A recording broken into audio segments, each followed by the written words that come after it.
উত্তর থেকে দক্ষিণ সমস্ত জায়গায় কিন্তু ফুটপাত জুড়ে চলছে হকার বা হকাররা বসে আছে, তারা ব্যবসা করছে।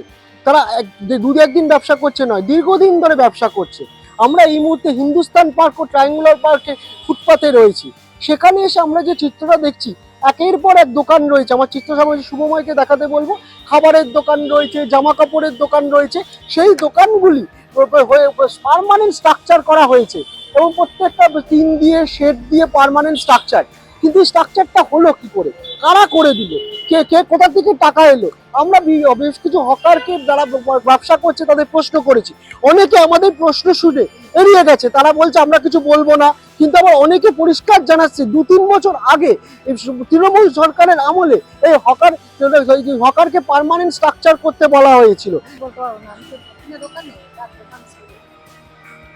আপনার দোকান না, আমার স্বামী।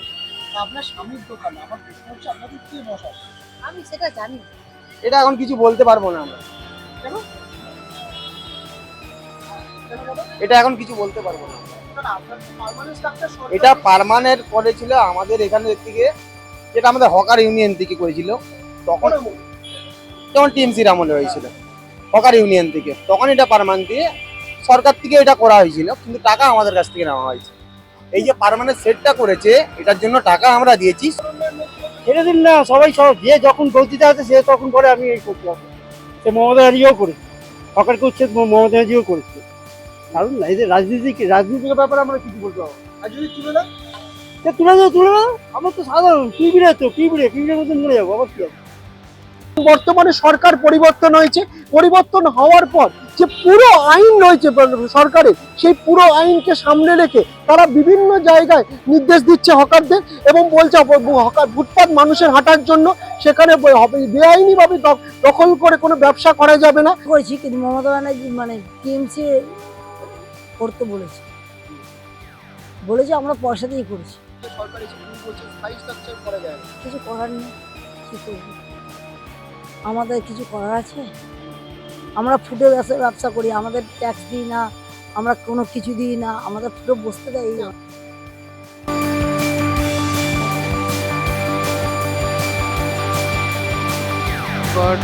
যারা আগের থেকে এখানে ব্যবসা করছে, এদেরকে অ্যাকচুয়াল ব্যাপারটা হচ্ছে যে এদেরকে যদি হঠাৎ করে তুলে দেওয়া হয়, হ্যাঁ, এখন তো চাকরি বাজারটা খুবই খারাপ। তো এদেরকে একটু সময় দিয়ে কিছু একটা ব্যবস্থা করে যে চলে, তাহলে খুব ভালো হয়। হ্যাঁ, এটাও আপনার কথাটাও ঠিক যে ফুটপাতটা হচ্ছে হাঁটা চলার ব্যাপার। হ্যাঁ, সেখানেও একটা দরকার আছে যে ফুটপাতের ওপর কোনো পার্মানেন্ট স্ট্রাকচার করা যাবে না, 2/3 জায়গা ছাড়তে হবে।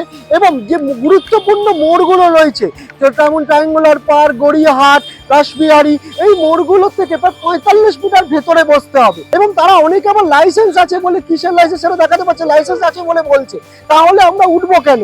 আমাদের একটা সুষ্ঠু পুনর্বাসন বা ব্যবসার ব্যবস্থা না করে দিলে সব মিলিয়ে একটা জটিলতা তো আছে। কবে সমস্যার সমাধান হবে এবং তারা কি সুষ্ঠুভাবে যে ব্যবসা করছে সেটা চালিয়ে যেতে পারবে, সেটা এখন প্রশ্নের মুখে। ক্যামেরায় শুভময় দাসের সঙ্গে অরুণাভ ঘোষ, রাস্টেক্স।